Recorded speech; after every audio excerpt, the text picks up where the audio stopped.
Perkenalkan, nama saya Eci Navitasari dari Universitas Riau Fakultas Hukum Angkatan 2019.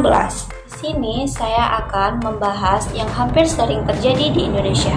Kira-kira apa ya? Simak video berikut Pemirsa, ini. Polres Tanjung Jabung Timur menggagalkan upaya penyelundupan 27 box yang berisi 40.000 ekor benih lobster senilai 6 miliar rupiah. Bahwasannya di wilayah Kabupaten Tanjung Jabung Timur.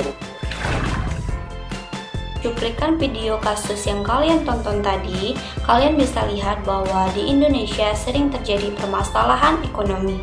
Dan kali ini saya akan membahas tindak pidana ekonomi. Bagaimana sih tindak pidana ekonomi itu? Dan apa saja sih yang terdapat di dalamnya?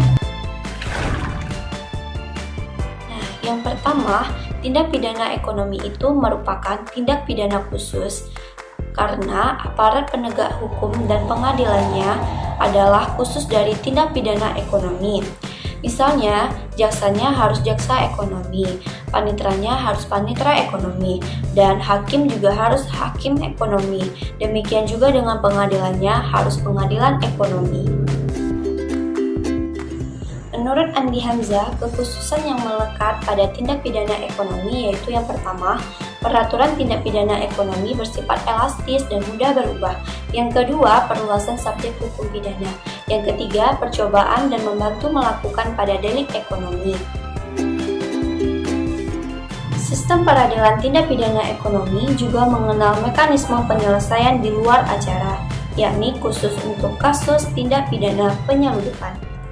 Peradilan tindak pidana ekonomi diatur dalam ketentuan Undang-Undang Darurat Nomor 7 Tahun 1955. Pada tingkat pertama, diatur dalam dari pasal 35 sampai dengan pasal 39, dan tingkat bandingnya diatur dari pasal 41 sampai dengan 46, dan dari tingkat kasasi yaitu dari pasal 47 sampai 48. Kebijakan apa sih yang dapat dilakukan dari tindak pidana ekonomi? Menurut pasal 36 Undang-Undang Darurat Nomor 7 Tahun 1955 dibuat dan disepakati oleh mengambil kebijakan negara pada tahun 1955 dalam rangka mempercepat dan memberantas kasus-kasus tindak pidana yang ada. Apalagi ketika itu jumlah hakim tidak sebanding dengan jumlah kasus-kasus tindak pidana ekonomi yang ada. Bahwa pengadilan tindak pidana ekonomi itu dapat disidang di luar tempat kedudukannya. Dengan kata lain, dapat disidang di luar wilayah hukum pengadilan negeri tersebut. Jadi, tujuan pemidanaan hukum tindak pidana ekonomi adalah untuk mencapai pulihnya keseimbangan sosial ekonomi dan demikian pula membangun dan mengamankan kesejahteraan rakyat.